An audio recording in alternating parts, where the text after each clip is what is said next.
man lazima al-istighfar, kadal menyalahkan orang lain, melazimi menyalahkan diri sendiri, lalu meminta ampun dan terus meminta ampun, akan Allah berikan jalan yang sempit jadi terbuka, yang khusus akan terhurai, rezeki datang tiada terkira.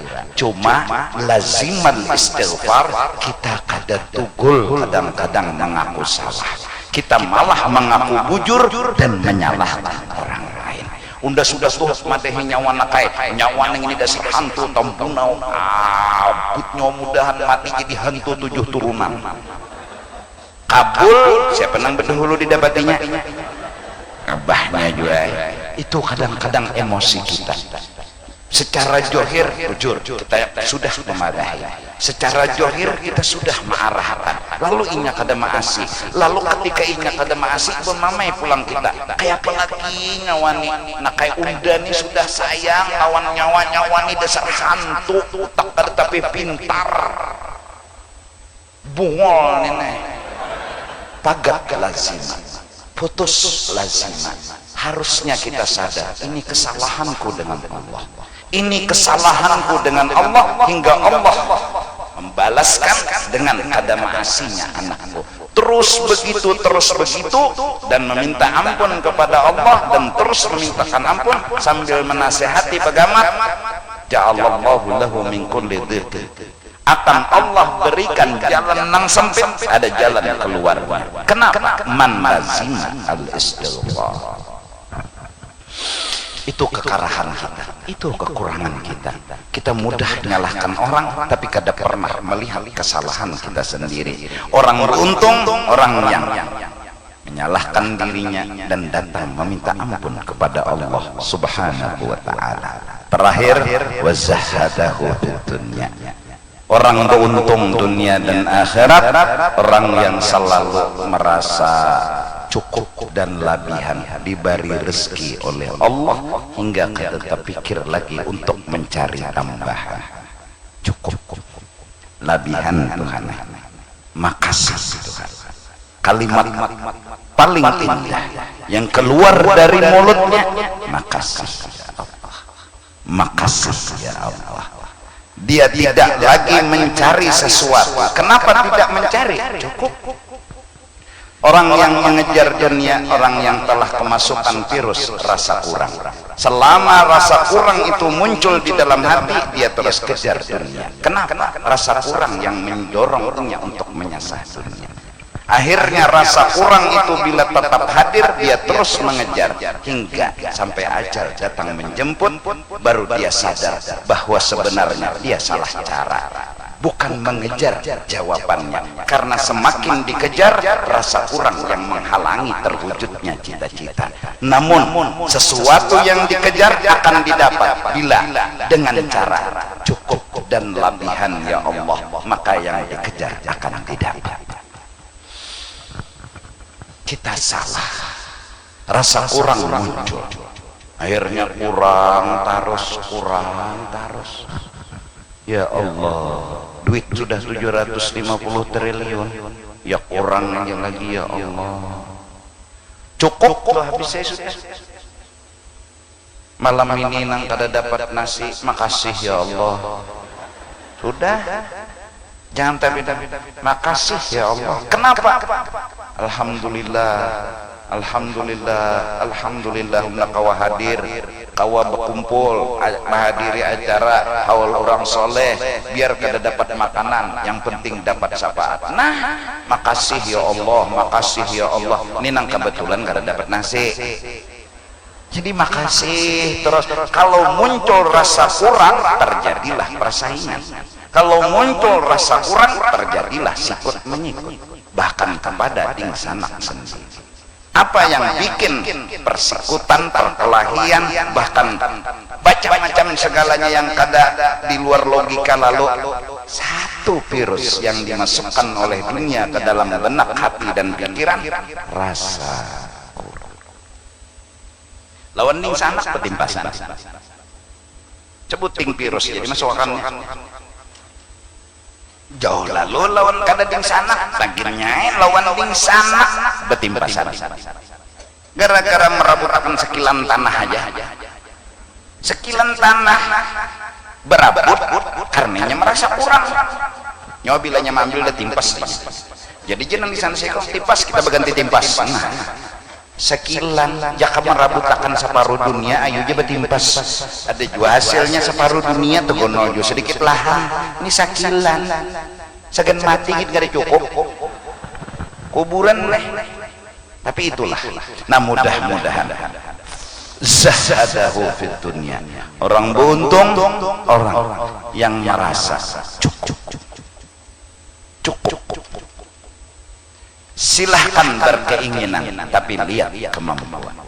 Bisi duit 25.000 hanya berkehendak, jangan berkehendak dulu duitnya belum ada lagi. Selawi ribu hanya berkehendak, hendak apa? Kada mau sakit hati jadi nukar rokok sebilah selawi ribu, sebilah berapa?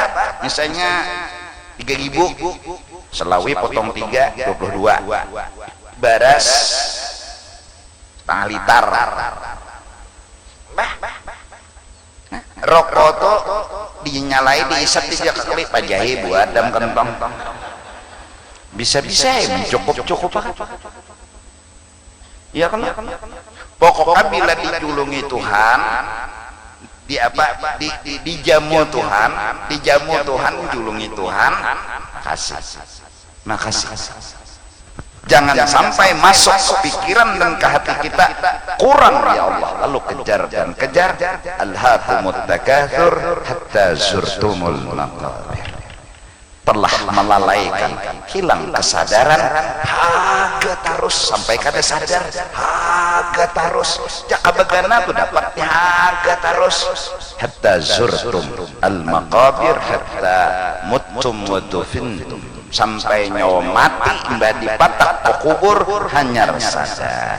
Nah mudah-mudahan pejabat masyarakat alim ulama kita semua jangan sampai dunia membuat kita kada bersyukur. Sesungguhnya kehadiran dunia adalah jembatan buat kita bersyukur kepada Allah. Jangan lihat kecil dan besarnya. Orang pergi umrah kemudian dia datang memberi kita hadiah kecil sederhana hanya satu siwak, terima. Jangan lihat siwaknya, lihat perjuangannya, lihat pengorbanannya ke Mekah kasihan. Berapa hari di Madinah, berapa hari di Mekah, kemudian membawa ke Banjar, lalu membawakan siwak kepada kita. Guru ini nah ulun keganangan yang ulun tukarakan yang siwak.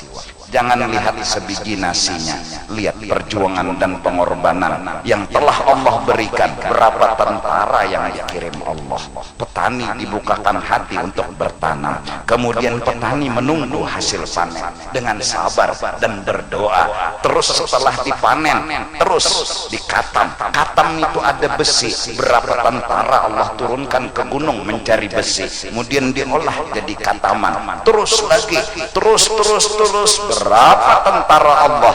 Jangan lihat sebiji nasi, lihat perhatian Allah, lihat kasih sayang Allah.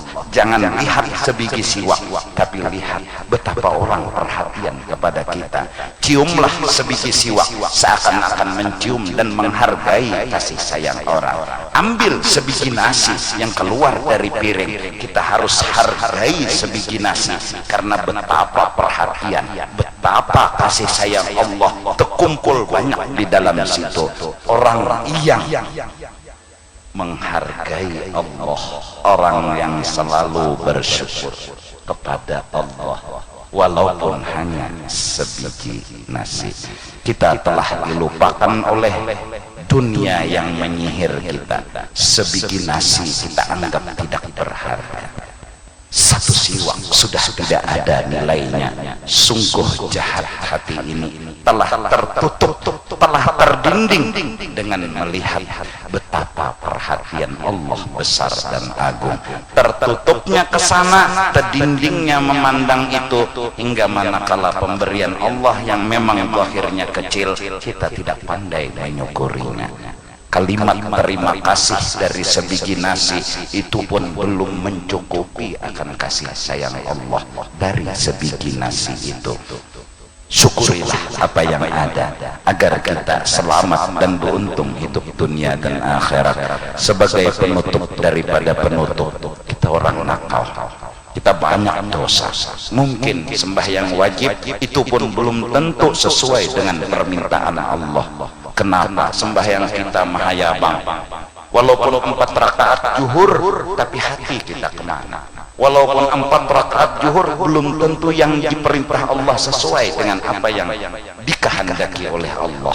Apa jalan keluar paling sederhana agar kita selamat dunia dan akhirat? Satu, jangan hilangkan cinta kita kepada orang saleh. Jangan hilangkan cinta kita kepada orang saleh. Karena dengan berkat cinta kepada orang soleh, anjing yang najis mughalladhah Allah masukkan ke dalam surga, karena dia menemani ashabul kahfi di dalam gua. Burung masuk surga, kibas Nabi Ismail masuk surga. Semua hanya karena satu, cinta dengan orang soleh. Orang saleh itu siapa? Orang yang punya akhlak, orang yang punya budi pekerti. Siapapun yang punya akhlak kepada Allah, punya akhlak kepada manusia, itulah orang saleh. Laisa bikasratil salah wala bikasratil siyam. Bukan karena rajin sembahyang sunat, bukan karena rajin puasa sunat, tapi sama Allah dia berakhlak. Kada pernah menggerunung, kada pernah menakuni, kada pernah mempelampangi Allah. Selalu belajar mengerti, memahami, memuji, menyanjung, kagum dengan Allah. Walaupun Allah berikan bala dan musibah, dia tetap kagum, memuji, menyanjung, membesarkan Allah. Sama makhluk dia punya kasih sayang, mendoakan, selalu menghargai, selalu menghormati, selalu menutupi aib orang. Seperti manakib tadi yang kita simpulkan, kelebihan almarhum bukan karena ilmu, kelebihan almarhum bukan karena amal, kelebihan almarhum bukan karena ibadat, tapi tertulis dalam manakib tadi, semua karena akhlak, semua karena akhlak. Akhlak agung yang beliau miliki, dengan musuh tak pernah membalas, dengan orang yang menghina tak mendoakan apa-apa. Akhlak inilah yang menjadi atributnya orang saleh. Bukan bolang, bukan gamis, bukan sorban, tapi akhlak orangnya saleh. Akhlak itulah atribut khas yang dimiliki oleh orang saleh. Semoga kita jangan dicabut cinta kita kepada orang-orang saleh, dan secara jujur, siapa yang kada ketuju dengan orang yang akhlaknya mulia? Siapa yang kada ketuju dengan orang yang akhlaknya agung? Siapa? Muha kada jadi ukuran, kulit warnanya kada jadi ukuran. Kalau kita bergaul dia punya akhlak yang bagus, kita pasti tumbuh cinta dan ketuju dengan akhlak-akhlak orang yang seperti itu. Minta ampun pertama kepada Ayahanda Guru Panglima atas ucapan-ucapan ulun yang sebenarnya kada pantas dengan di hadapan dan dihadiri sidin. Minta ampun, minta redha pada adabnya ulun, dan minta ampun kepada jamaah atas kekurangan-kekurangan yang mungkin ada dalam ucapan ulun yang kada nyaman atau menyakiti bubuhan pian. Semoga kita semua berkah, ketuju dengan orang saleh, ketuju dengan Rasulullah, ketuju dengan orang warai, ketuju dengan orang-orang yang berakhlak mulia. Mudah-mudahan ketujuh kita ini membuat kita terkumpul dengan mereka di dalam surga. Kalau kita membawa amal tak kita miliki, kalau kita membawa kelebihan tak kita pegang, tapi insya Allah dengan cinta yang walaupun hanya sekecil debu akan membuat kita masuk surga, mendapat nikmat seluas dunia dan akhirat. Amin amin ya rabbal alamin.